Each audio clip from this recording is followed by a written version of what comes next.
Coming up on episode 198 of Wheel Bearings, we have a full garage this week. In the news, Lotus is selling the tooling for building the Elise. Tesla is eventually going to start shipping vehicles from its new plant in Texas. But for anybody inside of Texas that wants to buy one of those vehicles, it's going to have to be shipped out of the state first, sold there, and then brought back in. We also discussed Tesla's decision to drop radar, and Mazda has discontinued the CX-3 and the 6 sedan in North America. And we've wrapped it all up with some listener questions, all coming up right now on Wheel Bearings number 198.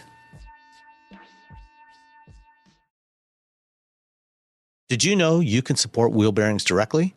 Head to patreon.com/wheelbearingsmedia and you can become a patron today. Your contributions will help fund the platforms and tools we use to bring the podcast to you. And exclusives and improvements are already on the way thanks to your generosity.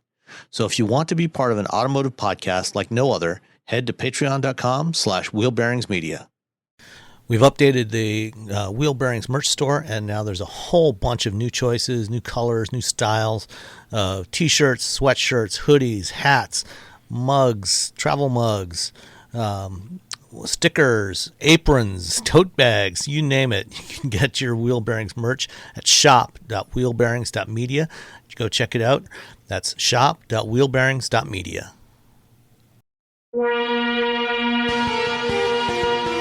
Welcome to episode 198 of Wheel Bearings. I'm Sam Abu-Al-Samad from Guidehouse Insights. I am Nicole Wakeland from Auto Vital. I am Roberto Baldwin from Let's Say Engadget this week. All right. So, Nicole. Yes. What have you been doing this week? I've been driving several cars this week. I started out with a gigantic Nissan Armada, the 2021 Nissan Armada, in the fancy platinum trim. It's comparatively gigantic by Nissan standards. Well, you know what? I don't care what the actual dimensions are, but it feels huge. Like you literally feel like you're driving a tank, which I guess is good. If you've got your family on board, you kind of feel like someone could smack into you and they just go boing and bounce off. You'd be like, oh, I'm sorry. Was that a Mack truck? Didn't notice. Like it feels it feels very safe in this very, very enclosed. I like it. I like the Armada. And I think the inside of it is fantastic. There's something interesting about it's big, it's bold, it's a beefy car, but you get inside and everything is so beautiful. Like I had the platinum trim, which is way up there. And you do feel like you could, again, tow a house off a foundation. There's no doubt that it can do every kind of capable thing that you might possibly want to do. And they made some updates this year. I guess it would be considered like a refresh. There's a little bit of a styling update. And it was looking a little old, a little like last year's news for a while. And it does look a little more modern now, a little bit more with it. And I love the interior of this. It's not an inexpensive car. It's almost $70,000 and you want it to look like a $70,000 vehicle. And it does. It looks it and it feels it and it's super comfortable and super roomy. So I was a fan of the Armada. I would say +1 if you're looking for a vehicle that has the capability to tow, hold a ton of cargo and have your family inside and comfortably so. You don't feel like, the kids in the second row will not be able to touch each other if you put them in car seats and, across from each other. They won't even be able to attempt to walk, put their arm across the imaginary center line. They can't even reach it. I like the Armada. So last time you had the Suburban, the Chevy Suburban. Yeah. If you were in the market for a full-size body-on-a-frame SUV, like a true SUV, not a crossover thing. Right. First of all, I forget, how much was the Suburban? Do you remember? Oh, I don't remember the Suburban's pricing off the top of my head. I feel like it was more than this, but I also remember the Suburban I had the diesel engine. You don't have a diesel in this. That's true. So you've got a level of, that's a pretty big change, so, and I remember it being a pricey addition to the Suburban. So if you strip that out, let's say we were just talking gas powertrain versus gas powertrain. I think it's hard because the Suburban has been more recently redone. It feels slicker and more refined.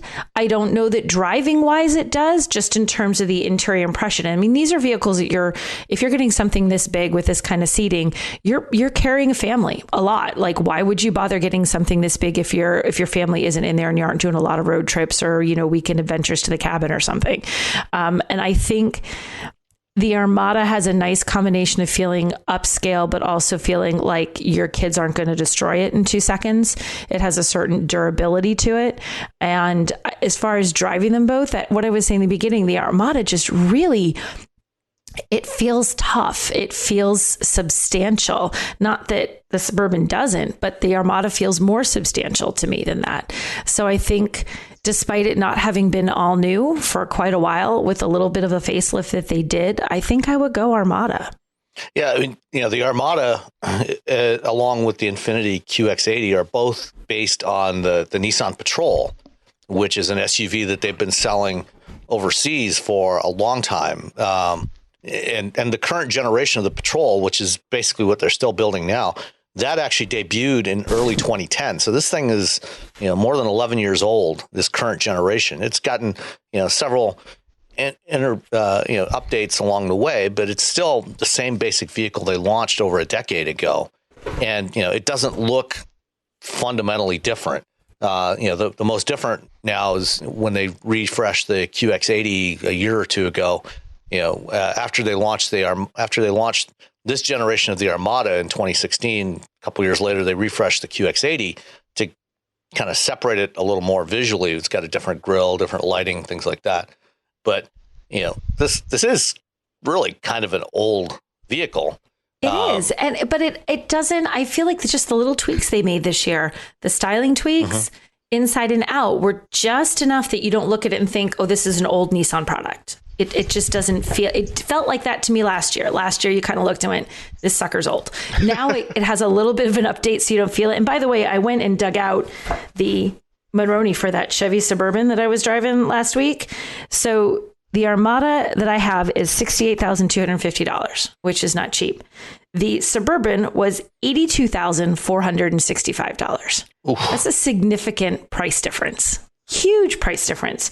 So you do get the diesel in there, which I can't find the pricing of the diesel. So, I mean, there's that, but that's a big price difference. Like, for a more updated, last time it was all new, was more recent vehicle, are you willing to pay 20 grand, or not 20 grand, math is hard, $12,000, whatever. It's early on a Sunday for me. So, I still think I go with Armada, which is not normally like me. Normally, I'm going to go for the one that's been more recently updated because it feels like the changes are so significant that when you compare something that's as old as the Armada is to something newer, it really, really looks it. I don't feel like it looks it or feels it anymore. I feel, especially that, don't underestimate how much just changing small things in a car, changing the grille a little bit, changing the dash a little bit, suddenly gets rid of the sort of old vibe of it. You don't even realize how much that makes a difference, and it does. Yeah. Well, I think, and Nissan really needs to do this because they've been in trouble financially, and even their everyone feels like they've sort of fallen off their sort of mid-premium, platform. If you can get Nissans as rental cars, and that's not, and for that's hurt the Nissan brand. And I think if they can refresh things without doing big, huge changes. I mean, Toyota does this all the time, and Toyota continues to dominate in so many markets. If Nissan can do the same thing, that's good for them, because they really, really, really need to get people to think, oh, these cars aren't, 10, 15 years old anymore. These are actually new cars. At least they look new and they feel new, regardless of whether or not the what's going on underneath is new. Right. It makes a first impression now that doesn't feel like an older car. It makes a first impression that feels like a modern, recently updated car, despite the fact that it's not. A lot of it isn't. Yeah. Especially that the new screen, the new touch screen they have, it's much larger than before. The last Armada I drove a couple of years ago, or maybe about a year and a half ago, it still had the old touchscreen, and something I've complained about for a long time with Nissans is that they sourced really terrible displays. The displays, the screens they used were just awful. They were dim, low contrast. They did not look good. They suffered from problems with glare. And if you wore polarized sunglasses, they kind of disappeared. This new one, it looks like it's got a much better display. How was the display in this one? Actually, you can notice a difference. That's a large part of what makes the inside of the Armada feel more updated. The old display was fussier, not as clear, not as crisp. Everything, when you sit down and you look at that dashboard, feels cleaner, more refined, more modern. And that's a huge difference. We all use tech every day, and that infotainment screen, that's all tech. And, we're getting new phones every 2 years and new whatever, things have a very short shelf life in the tech world before they're obsolete or they look that way. The old Armada looked that way when you looked at that dashboard. Now the screen is very crisp, very clear. Everything is like I said, I know it's not an all new, but it feels so greatly changed for the small number of changes that they made. Yeah, and I've always liked the driving dynamics of the Armada. I always thought, for a big, heavy SUV like that, it actually had pretty decent ride quality and handling. When they first launched the patrol-based Armada here in the U.S. a few years back, they did a drive program out in Carmel, and I spent some time driving it out there, and I was quite impressed with it at the time. Yeah, it's hard to make truly a huge SUV feel good to drive, feel sort of light in its feet, feel like it's substantial enough to do what you need it to do capability wise, but still not feel unwieldy and uncomfortable and just like so heavy. You change lanes and you wait for it to swing along with you. And some of them do that, and this one, you change lanes. I was driving it in pretty heavy traffic in city traffic in Boston, and it was, tight lanes, lots of traffic, and you can sort of weave in and out as you need to without feeling like, oh gosh, this is, it's too heavy. I can't manage these turns. I can't manage these corners. It's really a great SUV to drive. I enjoyed driving it. I enjoyed the look of it, and I really like the updates that they did. So that was my overall. And now I've moved from giant heavy SUV to something a little more friendly. What was that? Now I am in this week. I am in a Subaru Forester, which is now I'm driving, the poster child brand for New England. Like, you can't live here and not have a Subaru, and I've never owned one. So I feel like I'm covering my bases every time I get a press car. I'm like, look, I'm driving one for a week, guys. I'm good. Does it come with a dog? Because I feel like every Subaru needs to come with a lab or it didn't. or a retriever. I was totally disappointed. Or a box of puppies. Just a box of puppies. No dog, no box of puppies. I felt a little cheated, but I won't let that get in the way, But I like this one. I like it. The last auto show I was at, I think that any of us were at, was the Chicago Auto Show last year, beginning of February last year. And the highlight of that show, bar none, because there's usually not a whole lot of news in just the Chicago show. Mm-hmm. The highlight of the show was clearly the Subaru Puppy Corral. I mean, every American show, they have the puppy corral, and every American show you're like, okay, I got to do this, and I got to do this, and I got to go write about this, and I got to take pictures of this, and oh my God, puppies. Yes. Like everything comes, it's like, I have this really good debut. I have to go look at this. Oh, wait. And they do yeah. And what always cracks me up is like, there's, not like everyone's super formally dressed, but some people are like in suits and skirts and stuff. And you're all being like professional businessy people. And then they're like sitting on the floor in a pile of puppies. It's like, that's okay. My suit's covered with dog hair now. No big deal. Yeah. It's worth it. The thing with Subaru is that they have standard all-wheel drive. They have that capability. They're not the capability that like, I'm going to go rock crawl up a mountain, but they're enough that you can really do a little bit off-road. But then you can easily go on city streets and they don't feel like they're off-road vehicles. That's what I like about Subaru, because there's so many off-road worthy cars that once you put them on the pavement, they're so jarring, so bouncy. So the suspension system is just too tailored for off-roading. So the minute you have to take that car into the office, your teeth are rattling every bump you go over in the road. And that's never fun. Subaru does a phenomenal job of making it so you can take it in the dirt, you can take it off road, you can have a little fun with it. But then when you drive it to work on Monday morning, your fillings stay in your teeth. And that's what the Forester does. And it has more room than some other crossovers. It has that sort of, I always want to call it a station wagon. I know it's not, but it's got this like crossover-y station wagon kind of vibe happening with the look and the way it. I don't think there's anything wrong with the word station wagon.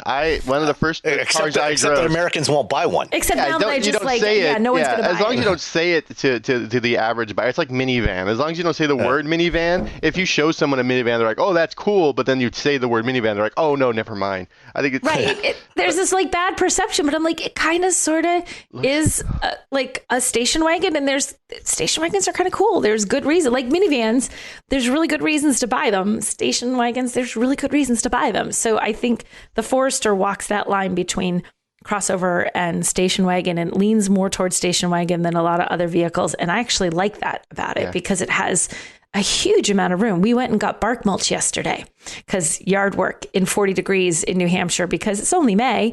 And we were we took that car and I thought, oh, I wonder if we're going to have enough room. And we had enough room in that. Like literally, I'm like, I should have done more shopping at Home Depot. There's so much space in the back of that. And it's so easy to toss things into it. It has a really low load floor too. So as you're hauling stuff up, you don't feel like you're, lifting it to chest height and tossing it in. You're just lifting it a little bit. So the capability, the utility, and then there's the comfort factor. It's a comfortable car. It's easy for the family to ride along in, roomy. It does, it does what it's supposed to do. And I'm a fan. How much was that one? 34,000 and change. That's not bad. And this is the limited, which is, I believe, one trim down from that. I want to say there's one more. I'm drawing a blank. I want to say they have another trim up there, but it has like heated seats and leather seating surfaces. It has their 8-inch, infotainment screen. This one includes a Harman Kardon 8.9 speaker audio system, a heated steering wheel. So this isn't like a base blah version of the Forester. This is a pretty well equipped version of it. So there's not a lot that you're going to want to add to it. I'm sure there's bits and pieces you could add, but it's not something you think, well, I spent $34,000 on this, but I didn't get the cool stuff. You got the cool stuff. I think the only thing that I'm not keen on, and this is just me, it's not just me, it's the entire planet of automotive journalists. I don't like CVTs as a rule. And this one can get a little bit noisy on the highway. Like as you're accelerating hard to get on the highway, you're like, oh yeah, this has a CVT. Yeah. You don't notice it in town, but suddenly to get up to, 65 miles an hour, you're like, oh, there it is. Yeah. Subaru sticking with the CVT is still like, it makes a really good, they make great cars, but at the same time, we're like, oh, yeah, but the CVT.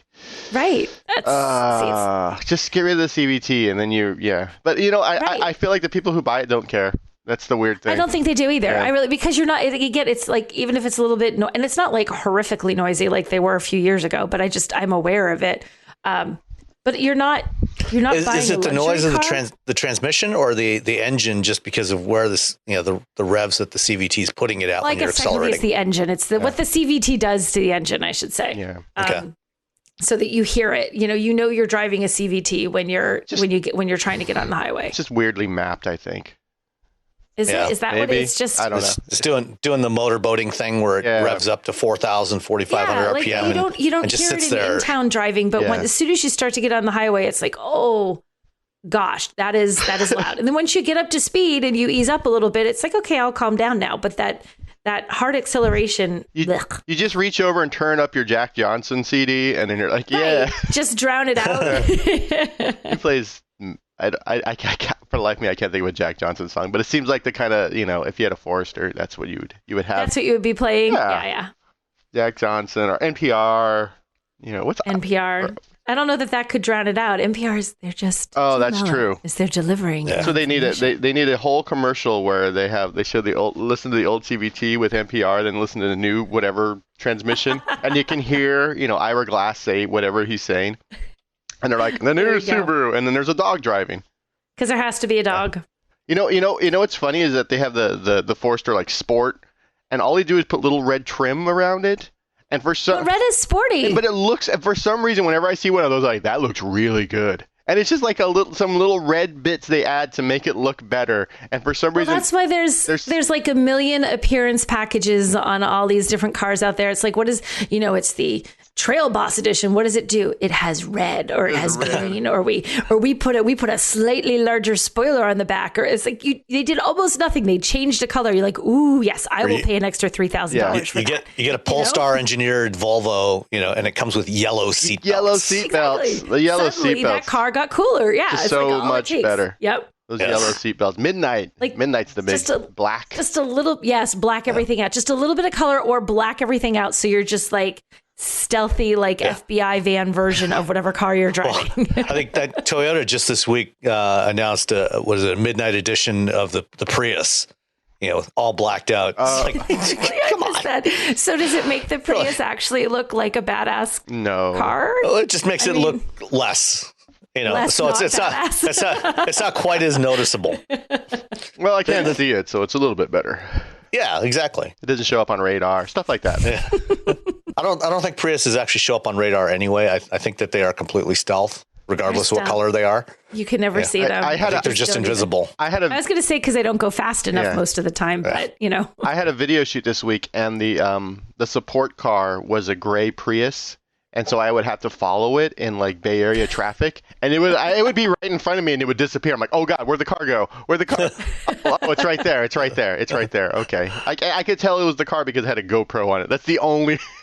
That was your hint. Look for the GoPro. You didn't just look for a GoPro just kind of floating along in space. Yeah, it was sort of like a little GoPro. But the Prius itself just kept disappearing. And once it was 2 cars ahead of me, we were stuck in traffic. There was an accident, blah, blah, blah. But it was gone. As far as it was like 2 cars ahead of me. I'm like, well, can you guys text me the directions to where, or the address to where we're going? Because I can't find the car. It's gone forever. All right, Robbie, what have you been driving this week? What were you following that Prius in? This week, I was following the Prius in the ID4, which I think I feel like I've talked about like maybe too much. I'll move on to I was driving the Polestar 2 this week, which is. It's very kind of complicated because they're the performance arm of Volvo, but Polestar as a company is not. They're like sister companies. It's very weird the way they have it all set up. It doesn't matter, but it's Polestar 2. It's the first EV from this company. The Polestar 1 was a hybrid. I drove it. I shot video. I did a video review of it, and I really dig that car. It is the sensibility and solid build quality of a Volvo, which for some reason I can't say the word Volvo very well. So that was a fun day shooting video. But it's like that, that minimalism, that minimalistic interior of the Volvo and all the things you kind of like about Volvo, but it's like really quick, really fun EV. And so I drove that this week. It's pricey. It's was it $59,990? So it's $60,000 I'm sorry, it's $55,000, not 50. So it's $5,000 cheaper there. Math. So it's about 55. Math is hard. Yeah, for the version I was driving, there's a rear wheel drive single motor version coming out probably this year. That'll be less expensive. But it is, it's going up squarely up against the Model 3, and it doesn't have the range of the Model 3. Nothing does. Tesla continues to dominate when it comes to range, but it's a great little car. I really, really like it. I like the way it drives. I like the way it looks. Even, sometimes you look at it, it looks a little too tall, but for the most part, I like the way it looks. I like the way it feels. It just feels like a nice, solid, premium, sporty EV. And it's sort of, I've driven it a few times before for like a few hours. They kind of, here's the car for 2 hours, go drive it around. But I had it for about a week. And after the week, I was like, oh yeah, I really like this. I can see the market for it. It's still that, Volvo and Polestar are always going to go for a premium market. They're always going to be expensive. They're not going to build an ID4. They're not going to build a Chevy Bolt. They're not going to build anything like that. So, don't expect a cheap Polestar ever. But yeah, and Android Automotive OS, using it for the week, I was like, this is really, really nice. I really like, because you can just ask it and tell it things, because it has that, it's got Google Assistant built in. Yeah, the Google Assistant, which is, it's difficult to beat Google Assistant. Google Assistant's better than CarPlay. And to be honest, Amazon Alexa, every time I use it, it's always, oh gosh, I don't know. And it's not like Google's better. Yeah. Then I talk about there's privacy issues, there's tracking issues, there's all these things that go along with using Google in your car now, because we're already using it on our phones, and a lot of us are using it. Maybe they have a home assistant, maybe they have a tablet, maybe they have a TV. So it's just one more bit of information that Google has about you. But overall, it's a great operating system for vehicles. You can ask it things like, how far is LA and how much is Bitcoin? I asked it how much it was. All you really need to know. All you really need to know is how far is LA and how much is Bitcoin, and both of those seem to mesh very well. I guess I should have said how far is Miami. Can I use my Bitcoin to pay for charging on the way to LA? Exactly. There you go. Yeah, that would have been the question. Can I use Bitcoin to pay for charging on the way there? I like the fact that the charging port isn't over-engineered and has a little button when you just want to unplug it. I think charging ports should be just like gas, the filler hole on your car. Are some of them over-engineered? I think the Cadillac one, the e-tron SUV one, like if it's mechanical and it's moving, it's doing all these like crazy things. There's like, I just need a little flap that pops open, and then you shove it in, and that's it. And there's like a lot of them. Yeah, on the premium cars, like the Lyriq and the Audis, they've got a door that comes out and down and out of the way. Yeah. It's very fancy and very cool, but at the same time, like, I just want to charge my car. Why is this happening? I keep wanting to see how one of those doors will work when it's really snowy. Those moments when you can't open your car door because the ice in the winter has frozen your car door shut? Have you ever had that? Like, you're banging on the door, like you're literally use your fist to break the ice along the seam. Like, how's that going to work with your charging? I just want to charge my car. Because it's not just like you don't want to punch a mechanically controlled thing. Right. Like, how do you break that, Yeah, I talked to Audi when they launched the e-tron, and I'm trying to remember. I think it's actually got a mechanism that will actually pull it in slightly and then push it out, to try to break the ice. So it can tell it's smart enough to go, oh, I've had a snowstorm with ice and I can't open out, so it tries to pull in and then push out? Well, it's more, just that there's a torque sensor in the motor, in the mechanism that normally opens the door. Okay. And if it's getting too much resistance, if it tries to open the door and there's too much resistance, it'll pull it back a little bit to try to separate the ice a little bit and then push it out again. Now I'm hoping that I get an EV when we have a winter storm, just so I can leave it in the driveway, let it get totally coated in ice and say, okay, all right, do your best, door. The Polestar 2, it's kind of sedan shaped, but, kind of a slightly high riding sedan, but it's actually a hatchback. So, I think from a practicality standpoint, that actually gives it somewhat of an advantage over the Model 3, because the Model 3, I think sits a little bit lower, more traditional sedan, but it's got that relatively small trunk opening, which, makes it a lot less useful if you're trying to put stuff in the trunk. Whereas this thing, the whole, it's like a lot of European cars, like the Audi A5 Sportback and the A7, things like that. You've got this sort of fastback sedan profile, but when you open it up, the trunk, what would be the trunk lid opens up with the rear glass, so you have a nice big opening to put stuff in there. Yeah, it's easy to get stuff in. It's got a ridiculously small frunk, which I don't know, the frunk thing. Unless it's big, I don't care about it. Unless it's like it's like the F-150 or the or something else. Unless it's something huge, I'm not really that interested in it. I think the front could, or unless it's going to be big, But you know what the front is cool? It's like, because some of them, like if they're they're very small. They don't do a lot. But like if you have kids and you've got like the muddy stuff and you want to like pack things in your car, you know, in your vehicle, but you want a little partitioned for the swimsuits, the muddy boots, the wet snow pants or whatever, the frunk is perfect for that. Like it's its own little partition. Well, except in a lot of these cars, it's so small that it's not even really useful for that. I mean, in many cases, it's really only big enough to basically stick the charging cable in there. Like the Jaguar I-Pace and the Audi e-tron. Yeah, that's what's in the. Well, then it's pointless. Yeah. Then I'm with you, Roberto. Then like, why? But yeah, it only has this charging cable in there. I'm like, all right, fine. I'm never opening this unless I want to. Unless I go visit somebody, it's going to be something that I don't think people are going to use very often. But yeah, that the hatchback opens pretty wide. You can get a lot of stuff in there. You wouldn't have children if you have a Polestar 2 and let them, you wouldn't let muddy children in your Polestar 2. I don't know. Maybe you would. You just take your muddy children out with you. That's what the Subaru's for. That's what. Exactly. You would have the Polestar 2 and you would have a Subaru, or you would have the Forester for the mess, like an XC60 or XC90 for the kids, and then the Polestar 2 is like, we're going somewhere nice tonight.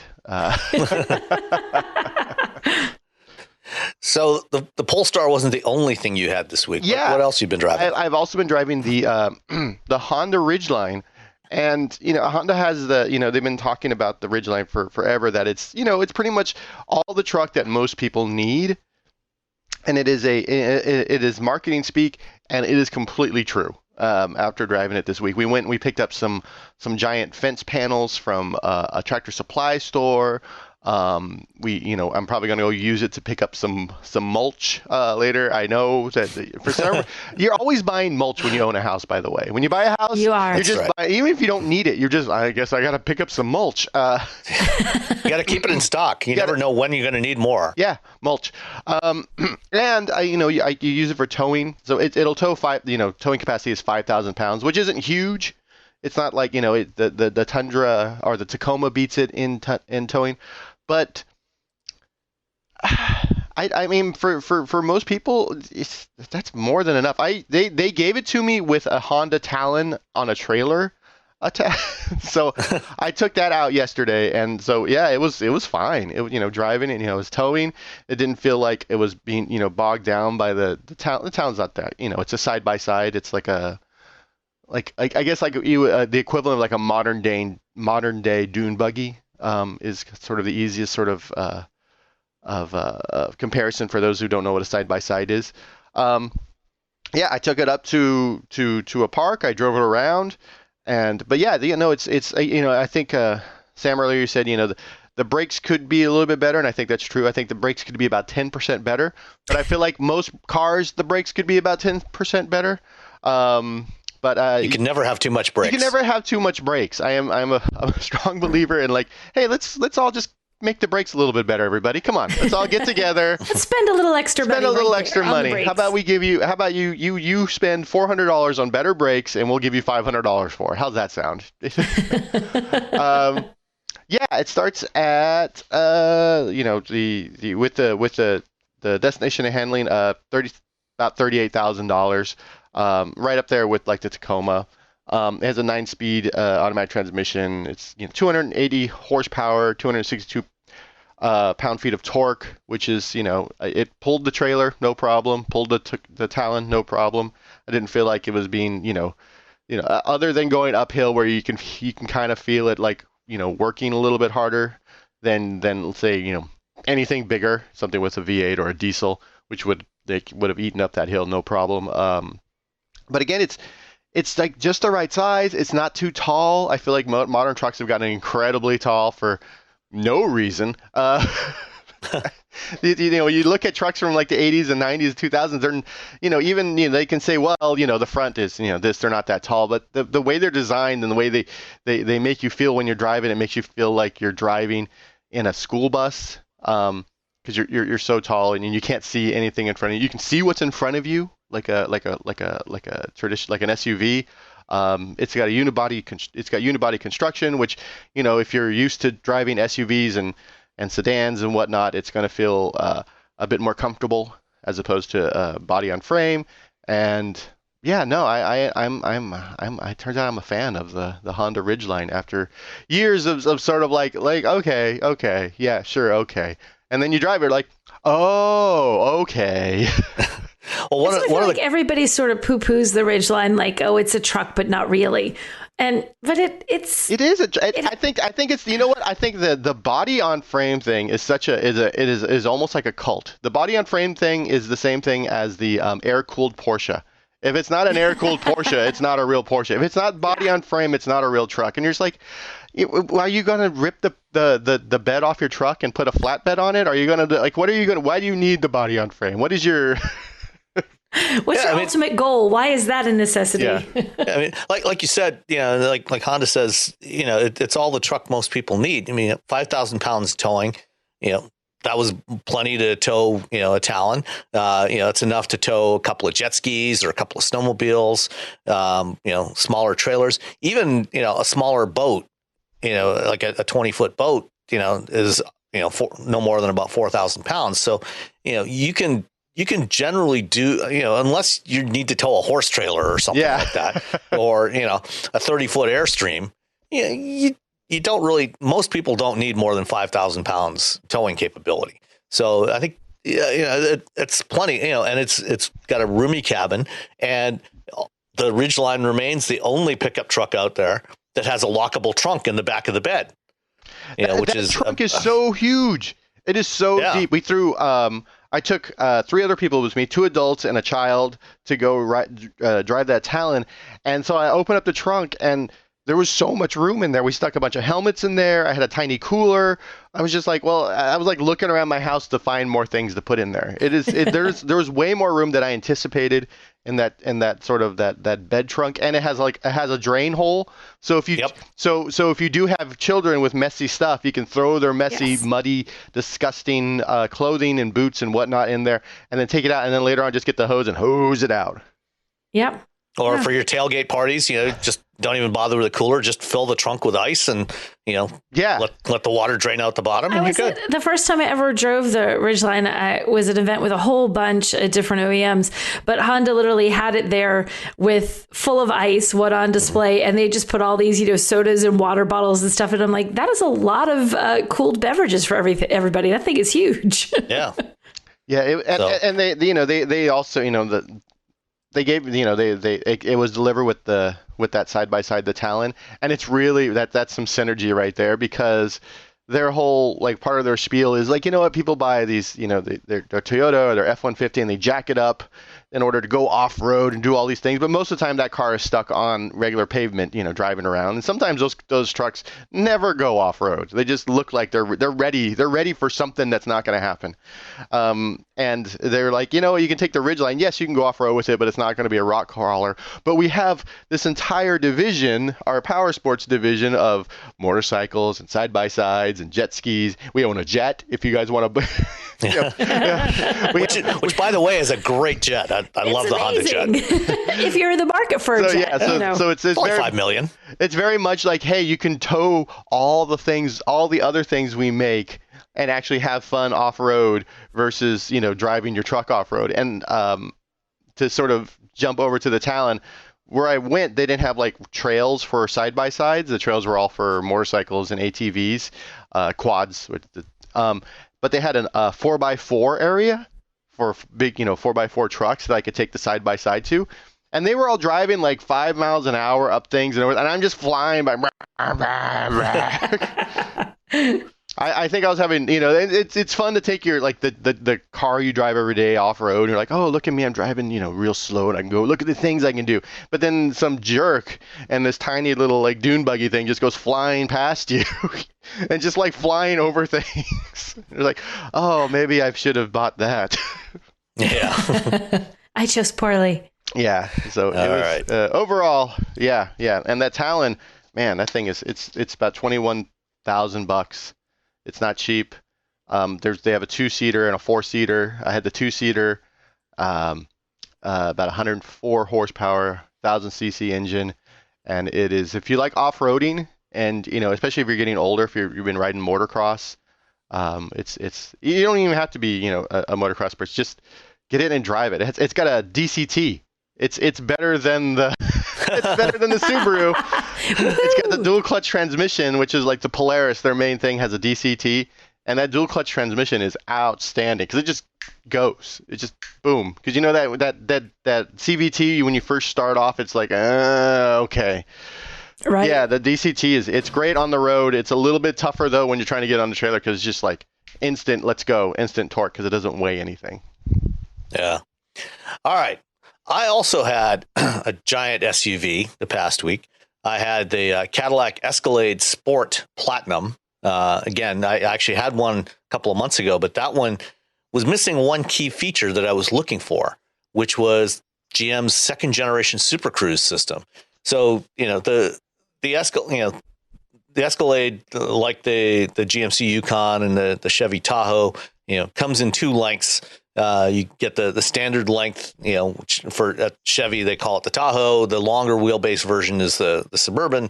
They also have, two lengths of this one. This was the short wheelbase. So it's about similar in size to the Armada, but quite a bit more expensive. And, even compared to the latest Armada, it feels quite a bit more premium too. We talked about this a bit last time. This generation of GM's full-size SUVs is the first ones to get independent rear suspension. And so they've got a lot better ride quality. The rear floor is a lot lower.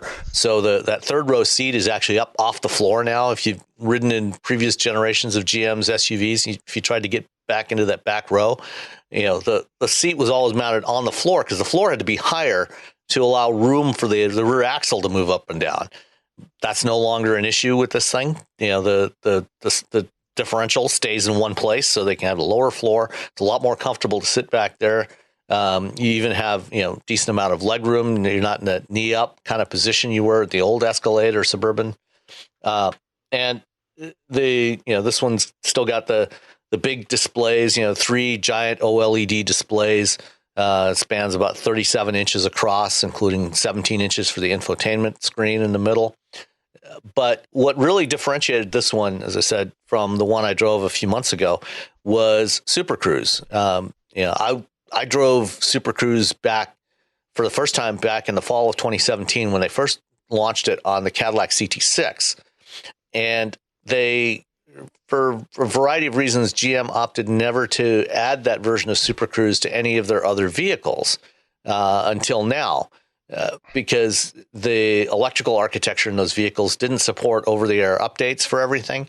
And so they decided to wait until they launched vehicles with their new electrical architecture that allows them to do those OTA updates and improve the performance and capability of the system. And the Escalade is one of the first batch of vehicles to have this. And so this is their second generation system.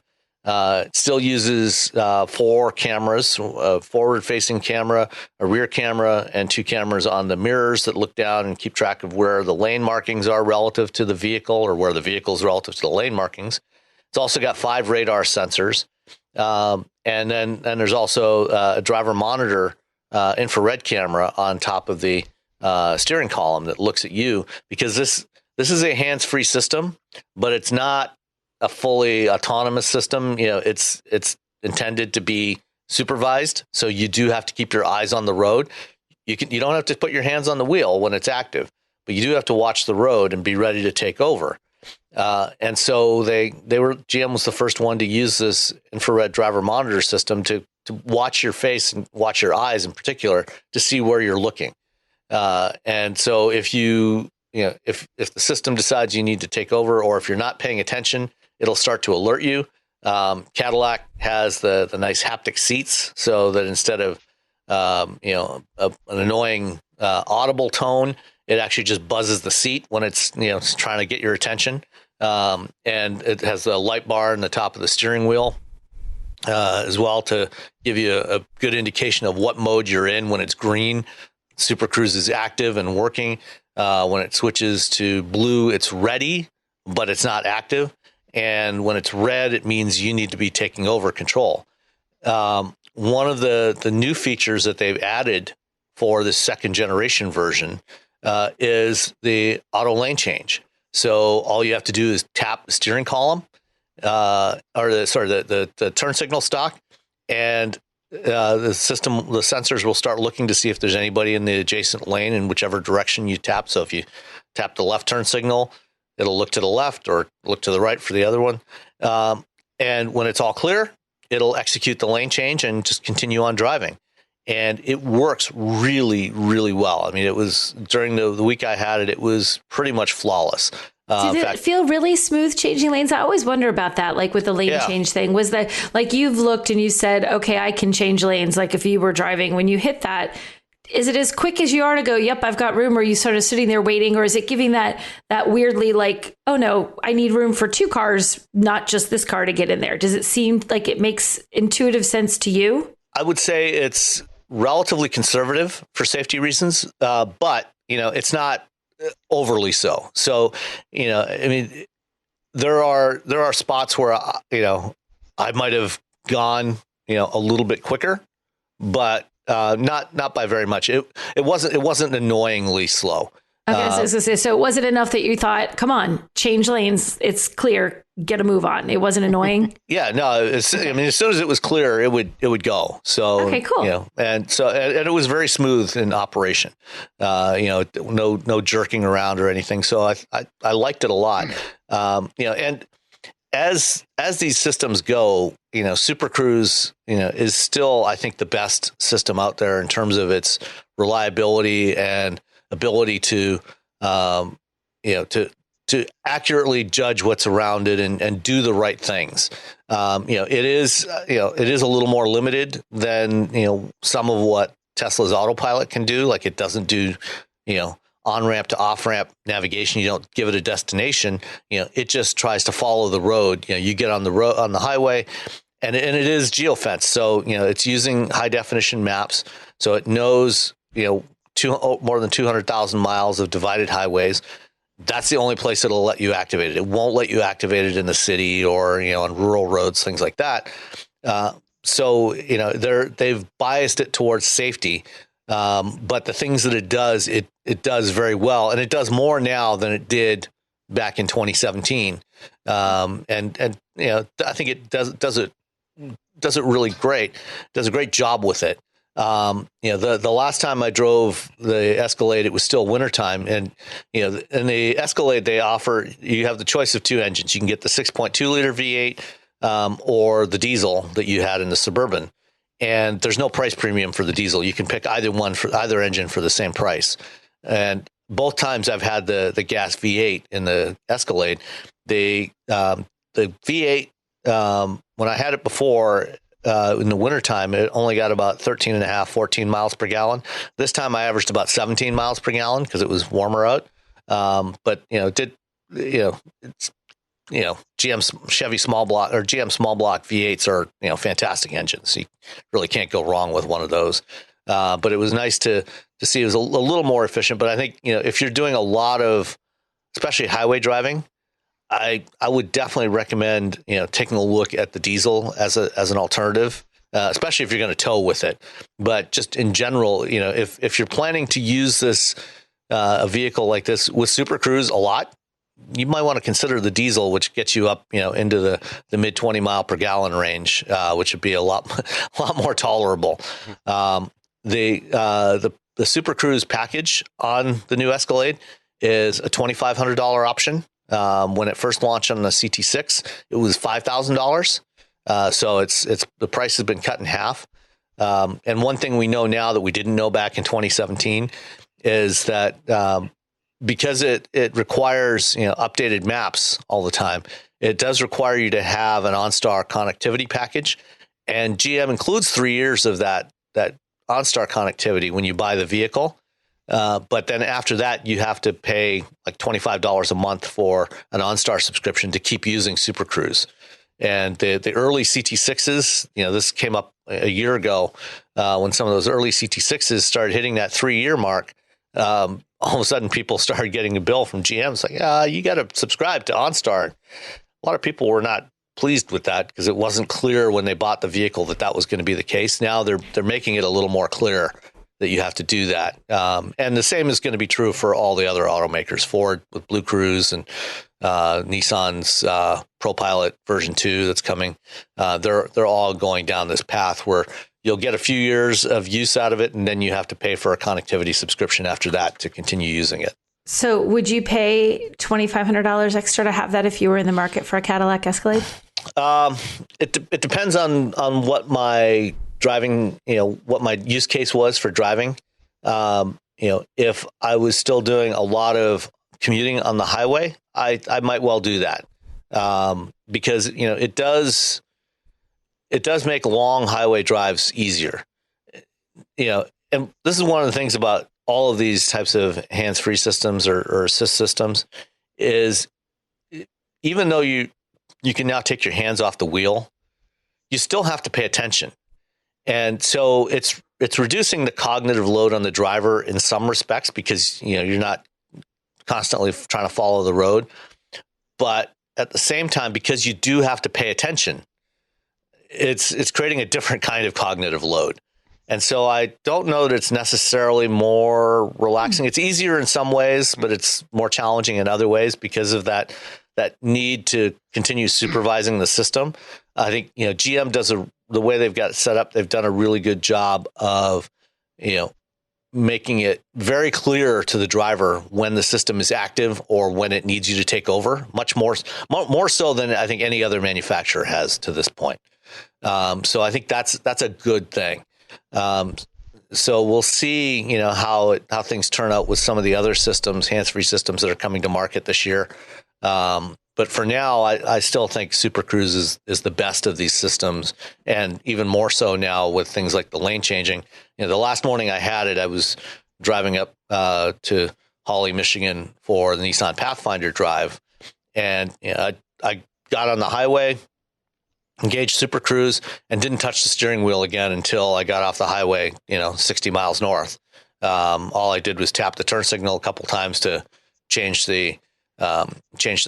lanes automatically, but never actually took over steering control at any point in there. And one thing that GM was the first to do with Super Cruise when they launched it, and they continue to do, because they've got that high definition map information, they know the banking and the radius of all the turns along these roads.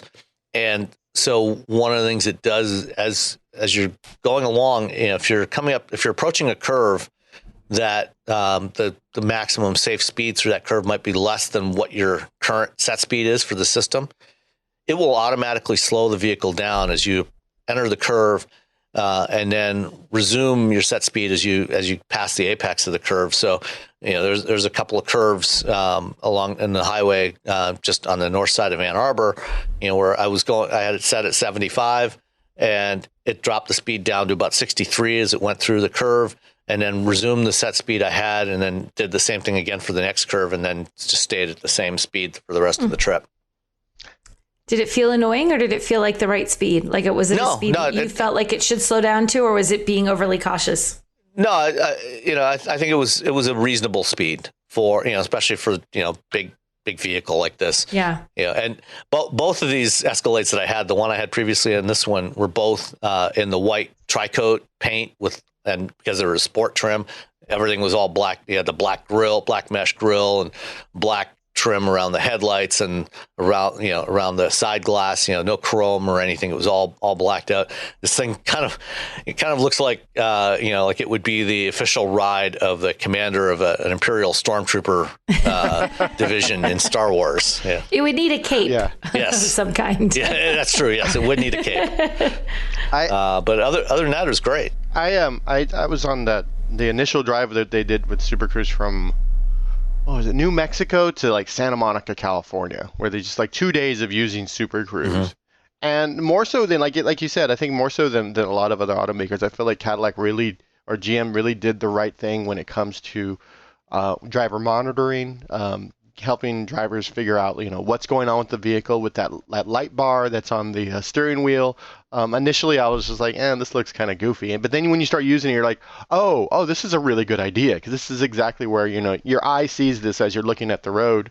And of course, the driver monitoring, the high definition maps and just making sure that you're paying attention while this system's active. And yeah, for the cognitive load, yeah, it does sort of reduce. I find these systems are mostly helpful when I'm trying to eat while driving on the freeway. Yep. And B, when I'm stuck. Just make sure you don't put your food in front of your eyes, because then it'll disengage. Or when I'm stuck in traffic. When I'm stuck in traffic, just adaptive cruise control is great, because I'm just like, because traffic just annoys me. Traffic's not driving. Traffic, it's the worst aspect of being in a car is being stuck in traffic. But if I can just turn something on and it sort of does, it keeps track of everything and sort of does it, it sort of reduces my stress level and my anger at the fact that there's so many people on the road and we're for some, I know we're all going somewhere and we're all very important, but whatever. Yeah, I did that initial drive from Cleveland to Chicago to Memphis. And then a few months later, I had one when I was out in California. And I went up to Twit. I went up to the Twit studio to do a segment with Leo with that. And driving back from Petaluma, I went around the East Bay side instead of taking the Golden Gate Bridge. I went across the Bay Bridge, and I had it in Super Cruise most of the way. I did have to take over control as we were getting onto the bridge, but then all the way across the bridge again, I never touched the steering wheel until it got to the west side of the bridge, as you're coming into San Francisco, at which point, it's no longer a highway there. You have to take over full control, but all the way from getting on the bridge from the toll gates, or the toll booth on the east side, all the way across, across Treasure Island and into the city, I just hands off. I just sat back and let it do its thing, in morning rush hour traffic. Yeah, no, it's I think it's probably my favorite advanced driver's assistance system out there. Still, even from 2000 whenever 17. I can't. Yeah, 17. Time doesn't make any sense anymore to me. But and again, it all comes down to that initial hey, we need to keep an eye on people. Hey, we need to make it so people they know what's going on, and let's use technology. Let's use redundant technology, radar and cameras, and HD maps, and so I think it's the smart way to go. It's as we sort of transition to whatever level people 3 or 4. In however long that's going to take. Yeah, that's going to take a while. But it'll be tomorrow. Yeah. Bottom line price on this Escalade was $113,065, including delivery. That's a lot. It is. Luxury car is luxury priced. And this is the flagship of the Cadillac line, at least until the Celestiq arrives next year or the year after, whenever it actually goes into production. And that's going to be their electric sedan flagship. Smartphones have gotten way more expensive over the past decade, and all it takes is one impact on a hard floor to make you wish you had spent a few bucks to put a case on it. Going online without ExpressVPN is like not having a case for your phone, and it only costs a few dollars a month. Nicole, Robbie, and I travel a lot for our work, and we spend a lot of time in hotels, coffee shops, airplanes, and of course the Delta Sky Club. Connecting to the Wi-Fi in any public places with shared Wi-Fi puts your data at risk because bad actors could be intercepting what you send and using it to steal from you. It only takes some cheap hardware to intercept Wi-Fi data, and even a smart preteen can do it. Hackers can make up to $1,000 per victim selling personal information on the dark web. ExpressVPN stops the bad guys by creating a secure, encrypted tunnel between your device and the internet. ExpressVPN uses state-of-the-art encryption that would take a supercomputer up to 1 billion years to crack. I have ExpressVPN on all my devices, including a MacBook Pro, Windows laptops and desktops, and Android and iOS phones and laptops, or tablets. When I want to be secure, I just launch the app, click once to connect, and my data is secure. As I said, I travel a lot for my work, and I have to connect to countless public Wi-Fi networks in many countries. I have ExpressVPN on all my connected devices so that whoever else is on the same network can't see any of my data. That's important because I often have to check banks, credit card accounts, and transmit client data that might be sensitive, as well as filing articles on news that might be under embargo. ExpressVPN protects all of it, and I've been paying for my own account for years. Secure your online data today by visiting expressvpn.com/wheelbearings. That's expressvpn.com/wheelbearings, and you can get an extra 4 months for free. expressvpn.com/wheelbearings. So speaking of redundancy or lack of redundancy, Tesla, they decided to remove the radar from the Model 3 and the Model Y, the radar sensor that's been part of the autopilot system since the beginning. I have so many thoughts about this. Like, A, why? B, why? C, why? This is backwards. The old, when Tesla came out with their sort of autonomous day, they had an investor event. Well, they talked about their computer, their chip, and they kept saying the word redundancy. Well, we got to have redundancy. And at the same time, Elon had been poo-pooing LiDAR. I'm like, well, that's a redundant system. You have cameras, radar, LiDAR. You have these 3 different systems. If 2 of them fail, you still have at least one other system. This is you're literally talking about people's lives when you're talking about these systems, because if you don't have a redundant system and it fails, like you have if it suddenly fails instead of failing over time because of bugs or weather or whatever, then the person has to take over immediately, and they might not be ready to take over, especially when you're talking about a lot of not a lot, I don't want to say a lot, a sect of Tesla drivers who are complete idiots who decide that that autopilot is self-driving. So removing radar is such a backwards move, which I think either it's they want to crow about how great their system is, their machine learning and their AI, or B, it comes down to money. They're losing a lot of they're going to be losing a lot of EV credits with Stellantis going. Stellantis doesn't need to give them money anymore for EV credits, so that's profit that they're losing. And so if they can make the manufacturing of their cars cheaper by removing radar, then that's a bad reason. That cuts $40 from the bill of materials for the car. It's so it's such a and it's hard. It's hard for me to trust something that doesn't have a redundant system. And when you're talking about advanced driver's assistance, you need redundant systems throughout, from the sensors to the computers to the wiring to the network, to everything needs to be redundant, because you're talking about replacing some of the actions that a human makes. And if there is no redundancy, then it's not really that safe now, is it? No. Well, so they already have it. So it says it was beginning with deliveries now in May of 2021. So theoretically, there's vehicles out there already that are no longer equipped with radar, right? Yeah. So the way the system has been set up since they launched version 2 of Autopilot in October of 2016. They have 8 cameras around the car and 12 ultrasonic sensors, which are really short range, low resolution sensors. That's the little parking buttons you find around the car. And then 1 long range radar in the front. And they've gotten rid of that radar. I guess cars built in the last 2 weeks or so no longer have the radar sensor, at least for the North American market. Apparently one's going to Europe, and those in China and other markets still have the radar. So it's only for North America where they've taken out the radar. Is that because we require it somehow? Like, how the standards are different in Europe than they are here? Do we make them? Do we let them get away with it? Well, we do let them get away with a lot, which is unfortunate. But one of the big differences in most other markets is when manufacturers make a change that affects like any of the safety stuff, they have, just in general, before they can put a vehicle on sale, they have to go through a type approval process. So here in North America, or in the U.S., manufacturers get to self-certify. So there's a whole bunch of regulations over what vehicles have to do in terms of crash safety and all these other systems. And basically, the manufacturers are supposed to do the testing, submit the paperwork to the National Highway Traffic Safety Administration. They look it over, sign it off, and then the car goes on sale. In Europe, they have to go through a type approval process where they actually give the vehicle to an independent third party that does the testing and validation. And they're the ones that sign off.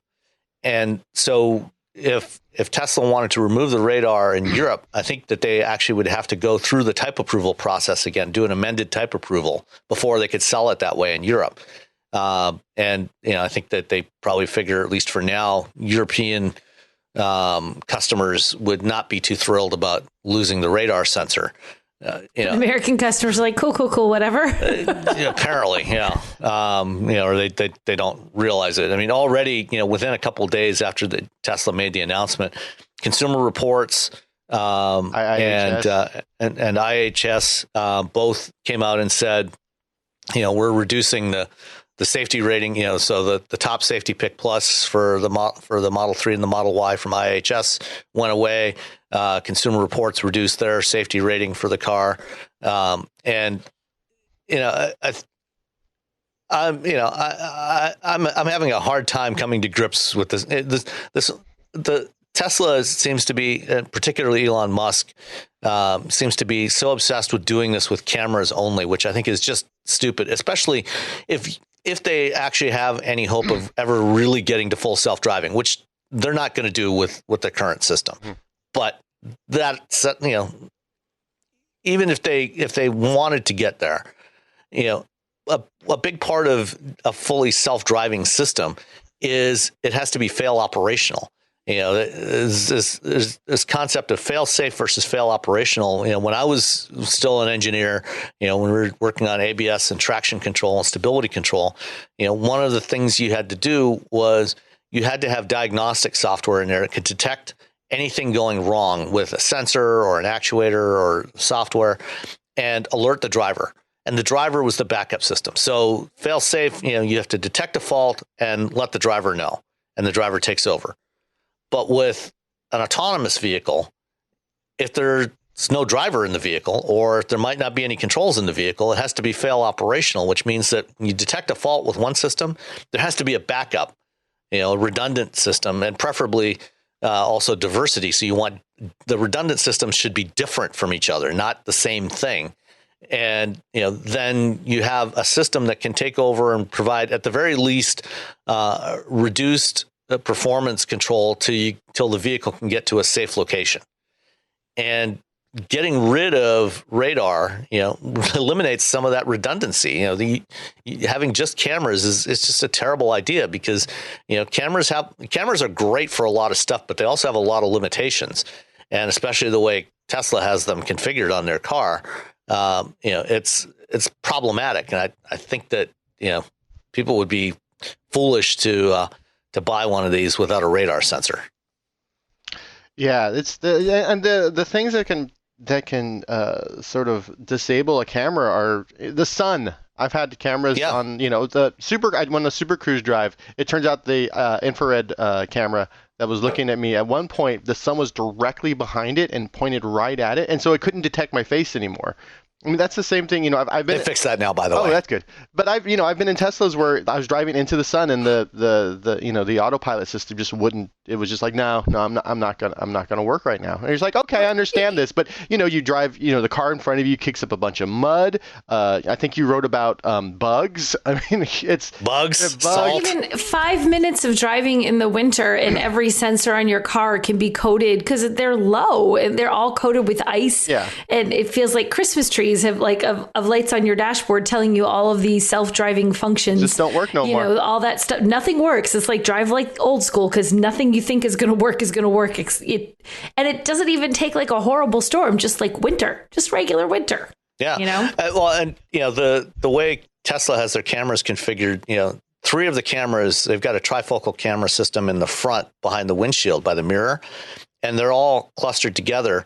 So there's a telephoto, a wide angle, and an ultra wide angle, and they're nominally within the swept area of the windshield wipers, but Nicole, that in wintertime, the the last couple inches of the windshield wipers, rarely work very well. Right. When you start getting ice buildup and you get ice buildup and then you get that, you have the perfect little windshield wiper spot that you can see. But then suddenly the ice and snow that's above it gets heavy enough to fall into your field of vision for a second.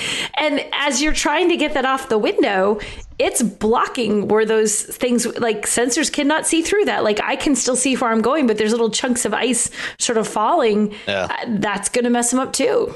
It's and then you said like radar's not that expensive. It's super effective. We've been using it for forever. It's a weird choice. Do you think there's something else behind it? I mean, I guess the money saving thing, but you think like you read little thing, they're going to rely on camera vision and neural net processing. Do they have some other plan out there of which we are unaware that would make this all make sense in another month and a half? Do you think? I doubt it. I think that really the plan is, hey, look what we can do. And there's going to be people who are going to be like, yeah, look what Tesla's doing. And you're just like, yeah, but other cars are coming out that have all these sensors, and when one fails, these other ones work. It's like why be braggadocious about safety? Maybe be a little, and not in safety like we have a lot of sensors that we're going to help you, but more braggadocious like we're removing sensors, we're taking out stuff, we're taking that stuff away. We're removing redundancy from this this thing of metal and steel and glass and plastic barreling down the road at 70 miles an hour. We're going to take some stuff out. We're going to. And part of this, because the system actually has less performance now, they've actually limited the capabilities of autopilot. So, like the auto steer system now is limited to 75 miles an hour. It will not work above 75. Also, some of the automatic emergency braking no longer works until they update their software some more and try and get it working again. But, instead of waiting until they actually had that stuff working to remove the radar, they decided to take it out now, and hope for the best. It's such a weird decision. And a lot of anything that's weird that happens at Tesla comes from Elon. That's it. I mean, and I'm looking, it also gets rid of smart summon if your vehicle has it, and emergency lane departure avoidance. They're disabled at delivery. Yeah. So those two features, poof, yeah. What? If you bought them, it's okay because smart summon never really worked anyway. Yeah. So. No, but I mean, technically it was there, but so smart summon and emergency lane departure avoidance gone. So if you ordered a car at the end of April for a June delivery, you're like, oh, cool, I'm going to use smart summon, or I'm going to have these features that I can rely on. And then when the car gets delivered, now you know that when your car gets delivered, it's not going to have those features because they've decided to remove hardware and the software hasn't caught up to their Tesla vision. It's okay, but people have been paying up to $10,000 for full self-driving for almost 5 years now, and they still don't have that capability. They don't have it. So. And they never really will. Yeah, so. I would like Tesla's the engineering for Tesla's batteries and motors is amazing, and then it just sort of gets weird after that. Sticking with Tesla for a moment, there's John Volker wrote an interesting story for The Drive this week. Sometime probably towards the end of the year, Tesla is supposed to start building cars, building Model Ys at their new factory in Austin, Texas. And eventually, I think the Cybertruck is supposed to be built there as well. But there's this weird little anomaly. They're going to be building cars in Texas, but they can't sell those cars in Texas. They actually have to ship the cars out of Texas first, sell them to, if somebody in Texas wants to buy a vehicle that was built in Austin, it has to be shipped out of the state first. They have to buy it and title it outside of Texas and then bring it back into Texas, because Texas is one of those 20 or so states that does not allow car makers to sell vehicles directly to consumers. What do you guys think about this? It was this is a really good article because it kind of talks about how it seemed like they wooed Elon into building this factory in Texas and injecting billions of dollars into the economy and having all these jobs, and you're like, hey, great, people need jobs, and Texas seems like a nice place most of the time. And so, yeah, that'd be great. We bring your factory here, bring your technology here, bring your. Oh, okay, yeah, but you can't sell your thing here. I'm sorry. You gotta ship it to Arizona or to Oklahoma or wherever. You have to buy I feel them. like there should be like little ancillary, like I want to buy it in Texas and I can't, like right on the border. Like the parking lot is in Texas, but the building where you buy it is actually in one state. Yeah, it's like state line, like in California, there's the road to Las Vegas. There's a place called State Line, and right on the other side of the line is like a bunch of casinos. As soon as you get into Nevada, Yeah. you can. So that's what it's going to be, or like the going into Oregon where they don't have sales tax. Right at the border, you can go into Oregon and buy a bunch of stuff without sales tax, and then come back into California. We have the same thing. We have we have no sales tax, and there's this huge shopping mall, and they were arguing about how they were going to put it on the plot of land, and they're like, well, one, part of that's going to be in Massachusetts, so you have to collect sales tax. Like, no problem. They like shift the whole plan. The parking lot is in Massachusetts. Once you get into the building, New Hampshire. The structure is all on the New Hampshire side of the state line.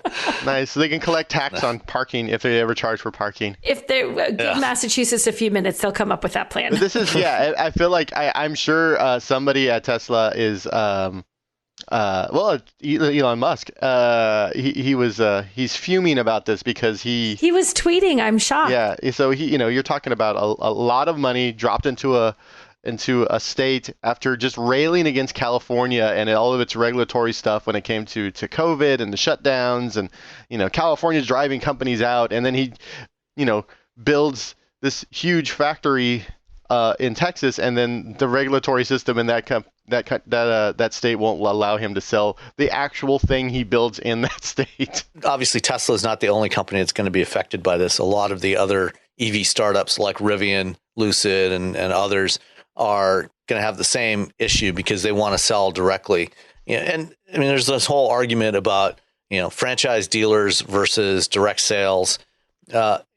And I think that there's actually, for a lot of people, there's actually a lot of benefit to having a franchise dealer system.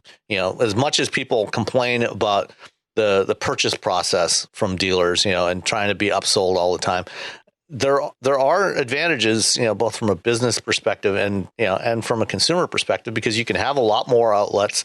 A lot easier to get sales and service than it is, with Tesla's, much more limited network of stores, in about 30 odd states. So, I think that it's past time for states to start repealing some of these franchise laws that they have.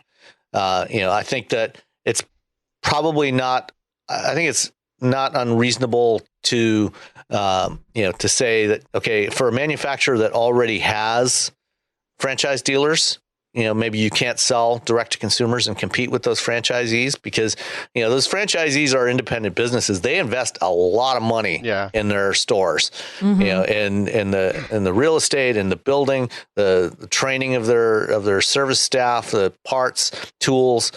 And, you don't want to just take that away from them.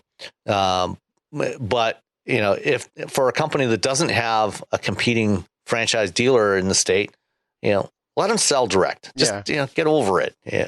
I think Volvo has a nice sort of medium system for that with Volvo Care by Volvo, because initially it was almost like direct sales, and then like a bunch of dealerships got very, very upset about that, which I understand, because being a Volvo dealership, I'm sure, is very expensive. And so now you can get your Care by Volvo, and then you go pick it up at the dealership, and then so you have that. Oh, I can take it somewhere to get it fixed, and I can take it here to get things picked up, and they also give the option to work if there's a vehicle, and I think on the Volvo lot you can do a Care by Volvo lease program with the vehicle that's on that lot. So I think there's a way to have a happy medium where you have this like almost direct sales, where you have an app, you load up the app, you figure out what you want, you say I want to buy this car, and then you just go to the dealership and pick it up, and then you can have that relationship when you do need somewhere to service, because I think the service issue is a huge issue, because if you buy a Tesla, because Teslas are all all their dealerships, all their service centers are owned by Tesla, they don't have the really wide network. If you live 300 miles from a Tesla service center, you can either wait someone maybe to drive to your house and fix your car, and then they get there and they're like, oh yeah, I can't fix this, and then they leave, and now what do you do? I don't have the parts for this. Yeah, I'll have to come back next week. Yeah, so I think there's a nice happy medium that can be done with this system, but it requires like both parties to sort of budget a little and allow, change and allow people to buy things the way they want to buy them. Some people like going to dealerships. I personally do not. But I think that's insane. Those are crazy people. Yeah. And now, over the last year, through the pandemic, we've started to see some hybrid models develop, where, dealers are doing a lot more of the stuff online, a lot more of the purchase process online. And we've got a listener question later that we'll get to, where this ties in as well. But being able to do your shopping online and have them deliver the vehicle to you, and then come pick it up when you need service. I think there's a lot of advantages to that. Or like what GM's doing, as they start to launch their EVs with Hummer, they're working with their dealers, so the dealer will actually take care of the actual final transaction, but the whole process of shopping and purchasing will happen online, and you pick a dealer. And this is what Ford also did with the Mach-E, where you order it online, and during the order process, you select your local dealer where you will take delivery, and they'll handle the service and everything. So I think that there's some in between here, where you can have hopefully the best of both worlds. Yeah, I feel like that should have been part of the negotiation of putting a giant factory. Well, I think it actually was. I think they talked about that, but unfortunately, the way the Texas legislature works, the Texas Constitution limits the legislature to only being in session for no more than 140 days out of every 2 years. This is ridiculous. Which is the most insane thing I've ever heard. Weird and arbitrary. Yeah. Right, and they're actually coming up on their limit. Like I think it might be this weekend. And of course, they couldn't deal with the Tesla problem because they had to rush to put some voter suppression laws in place instead. That was far more important to keeping Republicans in power. But instead of jobs, we got to make sure that instead of jobs for regular people, we got to make sure that these elected officials keep their jobs. So exactly. A few months ago, Lotus announced that they were going to end production of the Elise and its assorted variants, the Exige and the Evora, this year, as they start production of their next new model, which the name escapes me at the moment. But they're going to be starting production of their last internal combustion sports car later this fall, and so all the tooling to build the Lotus Elise, which served as the basis for the chassis of the original Tesla Roadster, among other things, is for sale. You can buy it. And this is not the first time that Lotus has done this. Going back to the early 70s when they decided to stop building the Lotus 7, they sold off the tooling to Caterham, who continues to build that car to this very day. And then in the early 90s, when they canceled the M100 Elan, they sold that tooling to Kia, and Kia shipped all the equipment over to South Korea and continued to build the Elan for a few more years. They built, I think, about 1,000 or so in Korea before they finally gave up on it as well. So now the Lotus Elise tooling is for sale. Anybody want to buy it? Sure. I checked my pockets. I don't have quite enough money for the tooling. Also, what if I give you a couple of dollars? I have like a $5 bill, I'm sure. Would that put you over the edge? I can kick in $50. All right. Well, I'm looking in my backyard, and there's a big swath of land that I have at the bottom of a hill.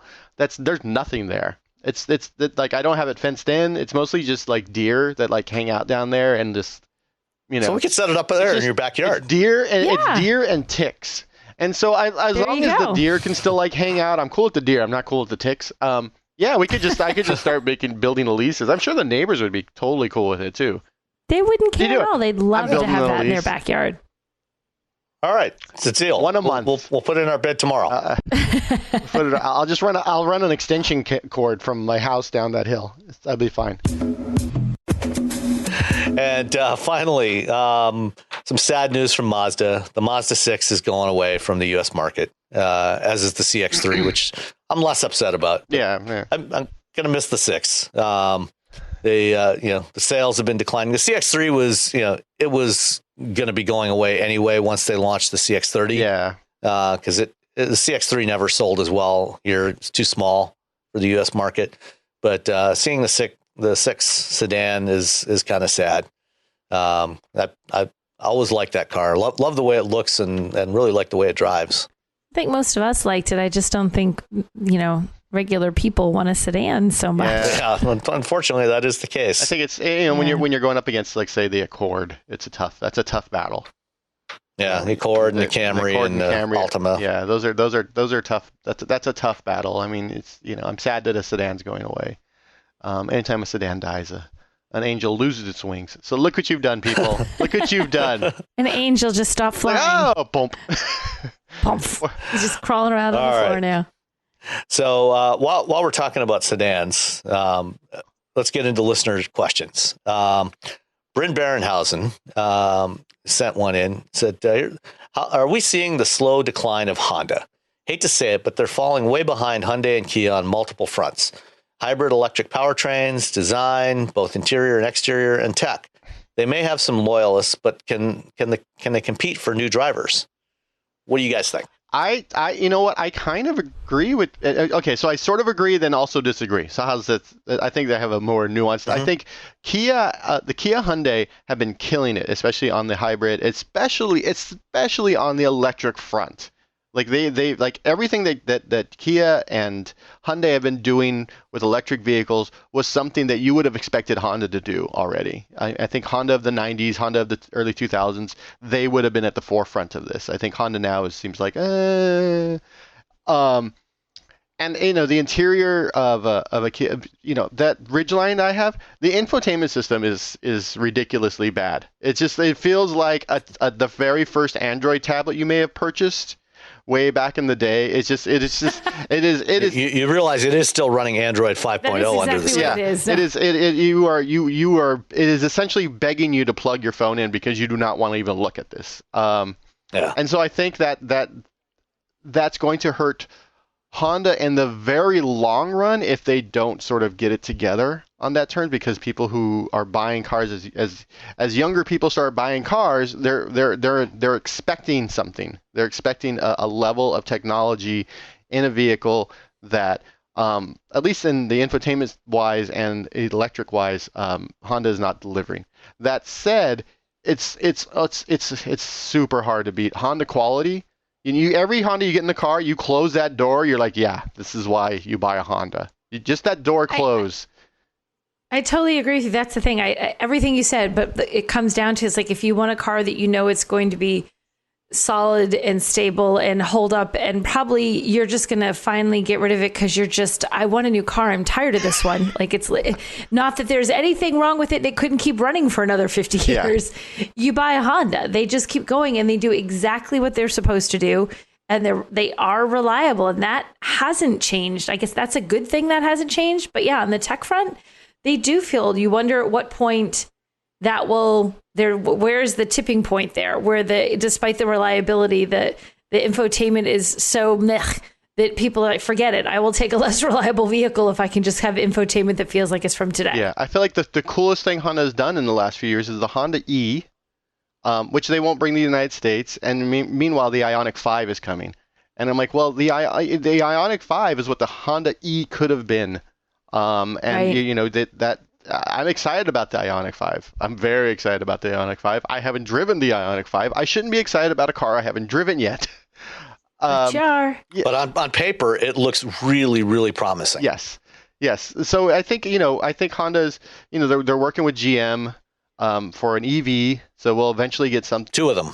So we'll eventually get some EVs from them. They're sort of slow to that game, when it comes to that stuff. They're a very conservative company. I don't think the average person realizes Honda and Toyota are super conservative. They're going to squeeze every last bit of money out of whatever they're doing, a platform or whatever, a really old infotainment system, because they can kind of coast on that reliability thing. And when people ask me like, well, I want a car and I want this and I want this and I want this, and I'm, you kind of want to give them the Mazda, the CX-5, but at the same time, you're like, you know what, get the CR-V or the RAV4, because it's going to last until they don't want it anymore.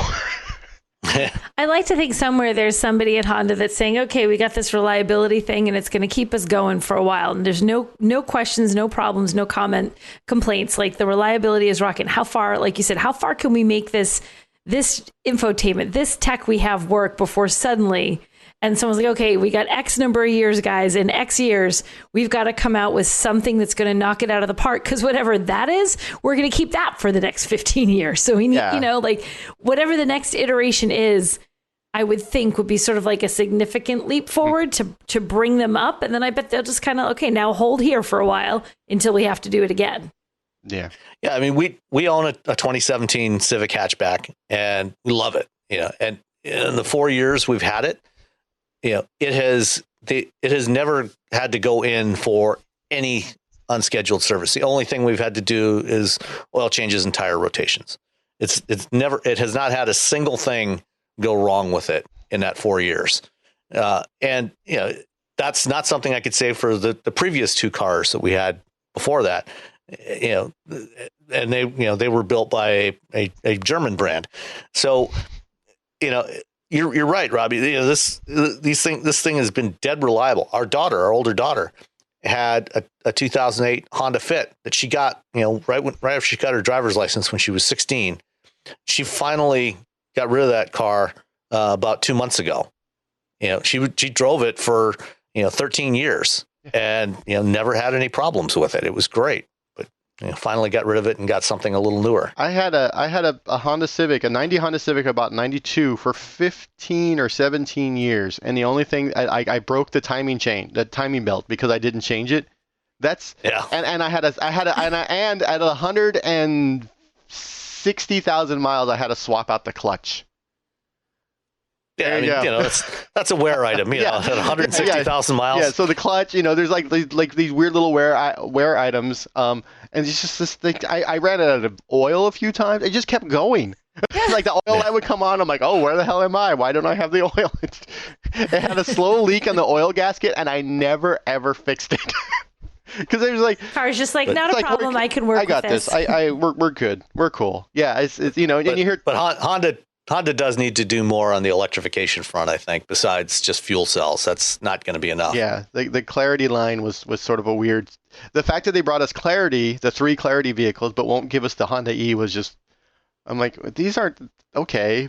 Odd decision, yeah, but I mean, I can't blame them. I think that the Honda, while there are enthusiasts who would love to have the Honda E in the U.S. market, I don't really see it as something that would sell in enough volume to justify bringing it here. I think it would have been like a weird little halo vehicle. Like the NSX, the Acura NSX. Yes. Like they're not going to sell a lot of NSXs. They put a lot of money into it.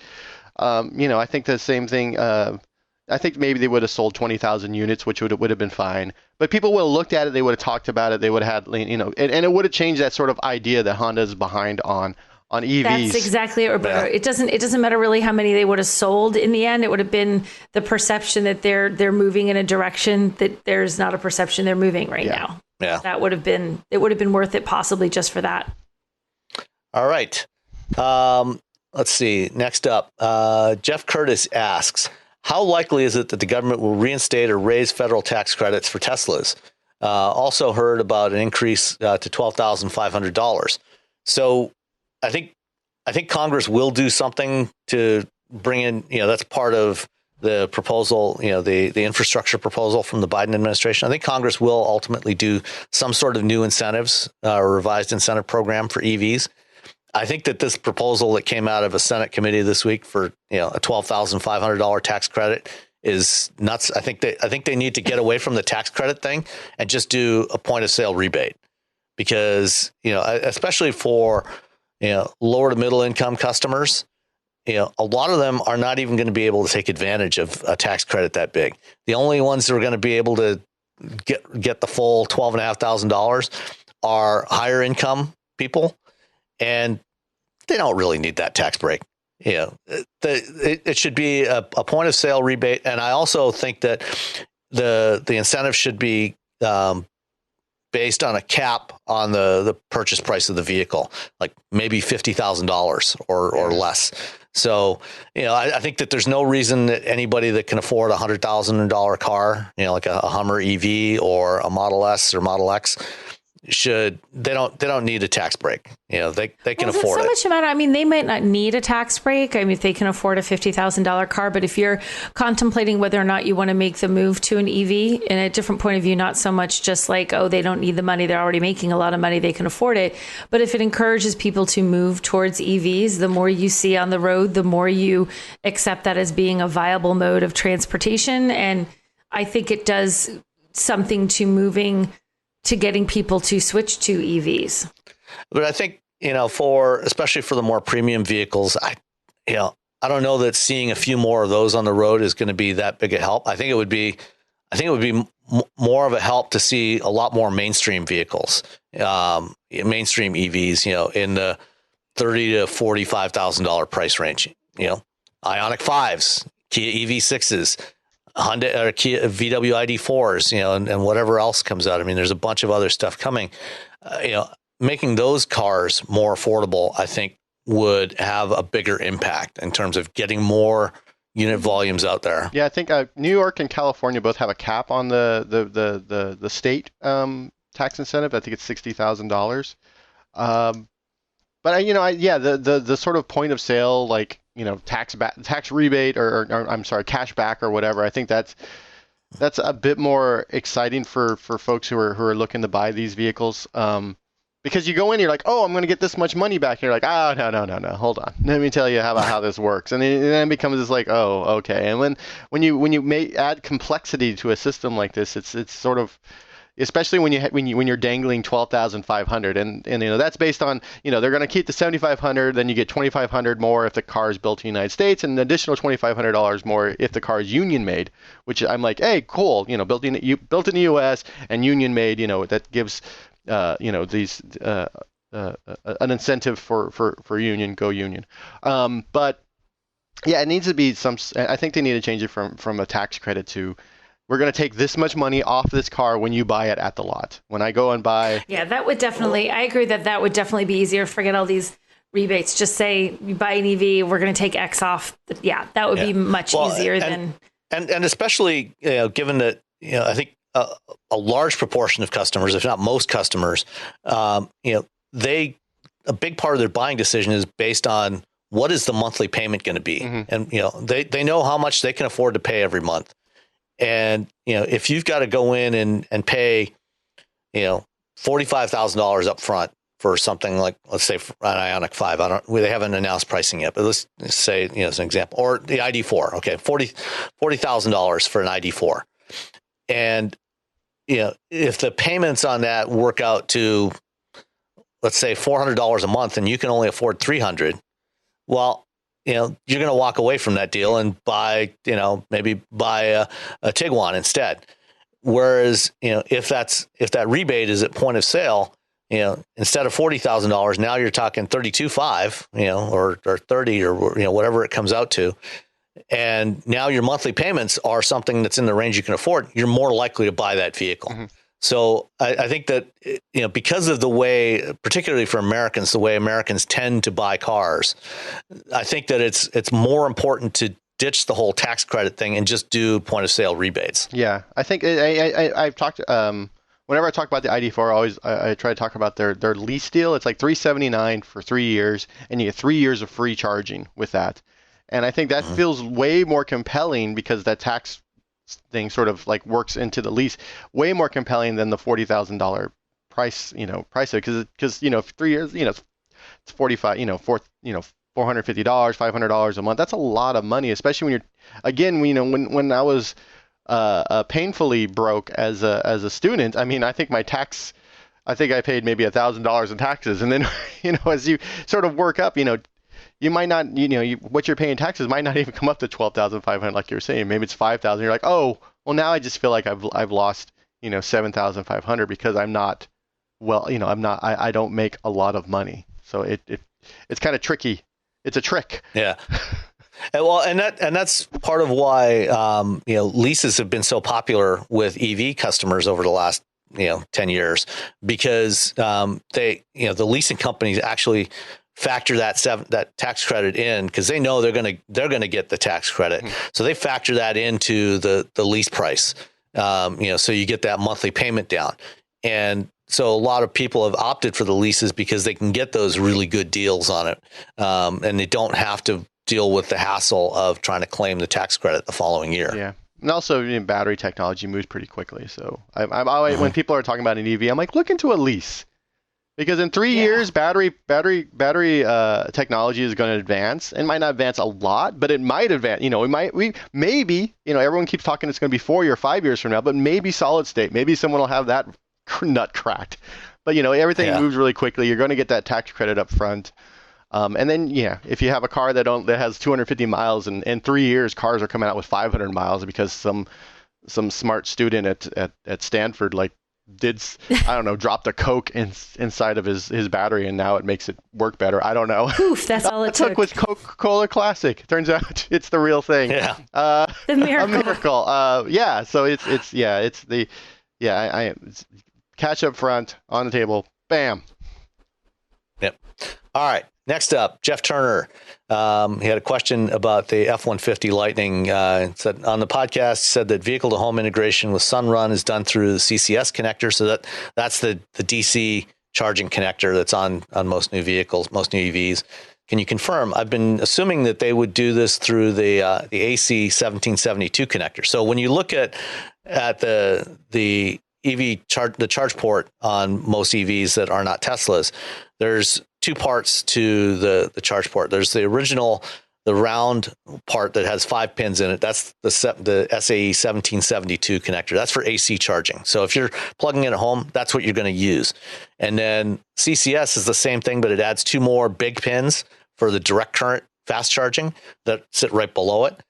And so what Jeff is asking, he thought that it was going to use do the power backup only through the AC connection, since they already have an inverter on board for the outlets on the vehicle.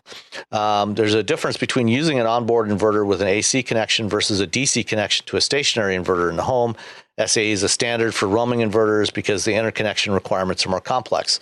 So the answer to the question is they are, in fact, using the DC connection, the direct current connection. So it's drawing power directly from the battery. It's not going through the vehicle's onboard chargers at all. And what Sunrun installs in your garage is a smart inverter that is tied into your home electrical circuitry and the main power line coming into your home. So it automatically detects if you have a power outage, and it automatically switches over, and it's drawing DC directly from your battery. It's not going through the inverter in the car in the truck, because it's more efficient that way. And then it does the AC conversion in that smart inverter unit. And that is the way they're doing it. So it is, in fact, using the CCS connector. So if you're just a regular person, you just plug it in and it'll work. Yes, exactly. The short answer. Yeah, the short answer is if you just plug it in, it'll work. Don't worry about it. But yeah, that's great information. Yeah. All right. Last one from Jared. Says, did you all ever do the how to test drive a car on the show? And I don't think we ever did. I think we've kind of dabbled a little bit in it, but I'd like to get your thoughts from both of you on what are some tips for test driving a car when you're going to purchase? My first tip is to get the salesman not to ride with you. Kick him out of the car. Find some place that will let you just drive the car without the sales guy in the back seat or riding next to you, because they tell you things that may not be relevant to you, and they're constantly chattering. And just have you in the car and whoever you often ride with, whether that's your spouse or your kids in the back seat. Put the car seats back there. Put everybody in the way you would drive, and get the salesman out, so you guys can just drive and talk to each other about what you like and what you don't like. That's my biggest things for test driving a car. Get rid of the salesman. Yeah. Get him out. Also, if you have the opportunity, if you have a friend or a family member in your life who is really, really into cars and might be a bit of a contrarian, Try to get that person to go along with you, and don't just do one drive of the car. Try to do like more than one. Do a couple. Come back later. Don't let them like suck you in. Like, well, if you stay here today, there's a guy on the lot who's been looking at this car. There's no guy on the lot looking at that car, by the way. Or if there is, unless you're buying something that's particularly rare or limited edition, there's going to be another one. And so bring your sort of like car, because it's so easy for, and I think all automotive journalists, we all talk about this, the idea where someone asks you, hey, would you buy this car? Or I'm looking for this type of car. And they already have a car in their mind, what they're going to buy. Yes. And if you don't say, well, nah, if you try to like talk them out of it, they're just like, still bring someone with you who will drive the car with you and be like, well, really? Is this really what you want? And then kind of curb your enthusiasm for this vehicle. I think, it's and someone who can pop the engine and listen to it and tell you if like it needs a valve job, or if it's about to throw a rod, or if it's like, there's always like, especially for a used car. Especially for a used car. Just bring people with you, throw the person out, do multiple test drives. I also like when you're saying do multiple test drives, if you live someplace where the weather can be like it is in New England, where you have snow and junk on the road, if you can at all find a way to drive that vehicle in really crummy weather, if your timing works out, like if you're thinking of buying a car a year and a half from now, this winter, go drive it. Yeah. In the winter, like go to the dealership in the winter when it's snowy and say, you know what, I want to take it out when the roads are a little slick, so you can see how it actually handles in slick weather. Because sometimes all the gadgetry in the world just doesn't make up for the car, isn't the right one for you when it snows. Yeah. Try and take it out and experience a little bit of the weather that's kind of challenging. I mean, don't take it out in a blizzard and kill yourself, but take it out when the weather's not perfect and see how it drives. Yeah. And, the most important thing is don't ever let yourself be pressured into anything by a salesperson. And that's one of the good things that came out of the past year, is that most dealers now, have programs where, for test drives, they can deliver a car to you and you can take it for a test drive, deliver it to your home, and, try to,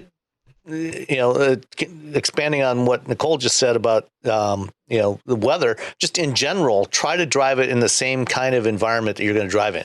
If you have a regular highway commute, 30 or 40 mile highway commute, take it out on the highway for, 20 minutes, half an hour as part of the drive. Make sure you drive it in the same kinds of conditions that you do. Or if it's urban stop and go, same thing, you on the highway, you want to look for things like wind noise and road noise, because those things, and really try to pay attention to those things, because they don't, on a 20-minute test drive, they may not bother you that much, but 6 months down the road, when you're experiencing this every day, it will start to grate on you if it's something that annoys you. So really think about those things, like take your, toss your key and your wallet and whatever else you carry with you. Where would you put it in this car? Don't just walk in, carry the stuff. If you're always carrying certain stuff, that you bring it with you. Where the heck are you going to put it? Like, live in that car the way you live with your own car. And I can't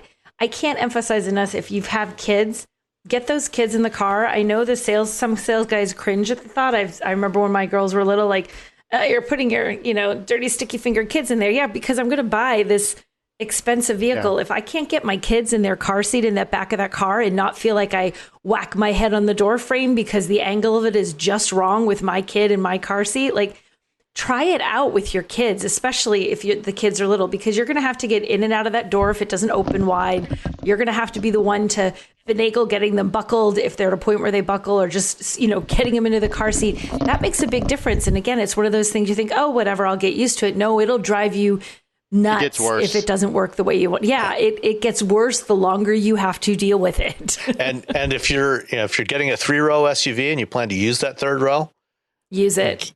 Try it out. See if you can actually get in and out of there. Even if you're thinking you're going to put kids back there, same thing. It seems like a great idea, but if your kids can't get back there by themselves and you have to get the kids back there, you might have to be a contortionist. So make sure you check this carefully to see how easy it is, even for little kiddos, to get in there and buckle themselves in if they're at a point where they can do that. Yeah, and don't let them upsell you on stupid things, and don't let them use weird fuzzy math, and always be willing to walk away. Just be willing to, because there's a lot of dealers out there and they all want your money. So they tried to get my daughter to spend extra money recently when she purchased her first car to have it Simonized because cars aren't built like they used to be. I don't even know what that means. I kid you. It's like this undercoating. They're built way better than they used to be. I know, he literally said, I laughed out loud. I went, oh, what? Simonized? He's like, oh, yeah. Do you know what that? I'm like, I know what that is. I just haven't seen anybody put it on a car since 1975. What the heck, dude?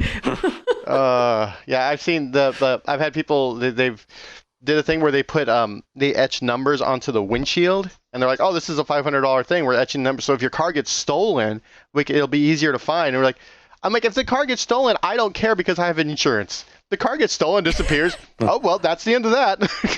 That's why you have insurance. Cars get stolen, they tend to go straight to a chop shop anyway. Yeah. You know? Right. And that's not going to matter that you have a number etched on the windshield that's no longer attached to your car. The cops are like, hold on, is the number on that windshield? No, there's a lot of ridiculous, the internet is your friend. Do a lot of research, find out exactly what you want. You're not in a hurry unless you are, sometimes you have to buy a car right away because of a new job or whatever, but most of the time you're not in a hurry. Take a month, take 2 months, take 6 months, maybe drive the car you think you want to buy 6 months before you buy it, because new cars especially don't change after a refresh or a new version for a couple years. So you have time. Right. Take the time. My daughter spent over a year going back and forth over what she wanted to buy, and finally ended up buying what she originally wanted after going through a whole bunch of other, changing her mind multiple times over what she wanted to get. Back in December, we went out one day, went to a Hyundai dealer, a Mazda dealer, and a Kia dealer to drive, the Ioniq Hybrid, a Mazda CX-30, and a Kia Seltos. And, she was going to go for the Mazda and then changed her mind and finally ended up buying a Toyota 86, which is what she wanted in the first place. Yeah. But it's worth it to go through all those iterations, because then if you buy something, especially if you don't know much about cars or haven't driven a lot, you're thinking, oh, that one looks like something. Oh, what if I'd like that better? Well, go drive it. Go figure it out first. Go take it for some test drives. Sometimes you love them right off the bat. Sometimes you hate them. Maybe you need to go back and drive what you drove the first time and go back. Don't feel pressured and drive everything that you think you might want to buy and walk away. Not even if it's just like the deal. If the dealership sets you off the wrong way, if the salesman is this creepy, sleazy, just walk away. There's a million dealerships. It's your money. And you're going to find, it's not like there's one Nissan dealership and that's it, or one Jeep dealership. Go find another one. There's probably another one 5 minutes away, The weird money thing. I a couple of times when I've gone, either purchased a car or gone with someone to buy a car, it's the numbers guy comes in. I'm like, we only want to pay, $300 a month. Well, if you look at the gas and the maintenance cost, you're paying $350. Oh my God. But it's like really $300, like, and you just have to like sit there and look at this person and say, I want to pay $300 a month. Well, and you just have to keep saying what you want. And if they're pressuring you, just walk out. And you can go to another dealership and say, hey, they did all this stuff to me. And they're going to be like, yeah, those guys are the worst. And they're going to try their hardest not to do those creepy things. They'll try to do other sleazy things, but they won't do those ones. And chances are, as long as you didn't make an offer that is, absurdly low, if you walk away, you'll probably get a call a couple hours later or a day later saying, hey, are you still interested in that car? I think we can do a deal for you. A call, you'll get 180 calls. Like, it won't stop. You'll get a call, you'll get a text. They'll put up like a plane with a banner. Hey, Nicole, are you still interested in that car? Like, they're going to make sure they come back to you. I went to a dealer. We wanted to buy a Honda Civic hatchback. That's what we wanted. And we went in, they're like, oh, we don't have it, but we have this, or we have this, and we have this one, but it's this year, and we have this and this. And finally, it's like, all right, well, we're just going to leave. And suddenly they found the correct generation of Honda Civic hatchback that we wanted at the price we wanted. And it was just like, why did we go? You just wasted everyone's time, including yours. You could have sold 2 cars in the time that you spent 2 hours trying to talk me into buying, something else. Yeah, that's the kind of nonsense that makes people hate dealers. But if you can find a dealer that doesn't do that sort of thing, and they are out there, you'll be a lot better off. Search for the one that you feel right at. Go with a dealership that feels right for you. Even if your friends recommend another one, you walk into it, you hate it, find another one. Go someplace where you like the people you're spending all your money with. Yep. All right. I think that's enough for this week. Any last thoughts you guys want to share this week? No. I have no other thoughts. I need coffee. That's my thought right now. So. All right. Well, thanks everybody for listening. And if you like the show, make sure you please give us a rating on Apple Podcasts or anywhere else where they have podcast ratings to help people find us. And we'll see you next week. Bye. Bye.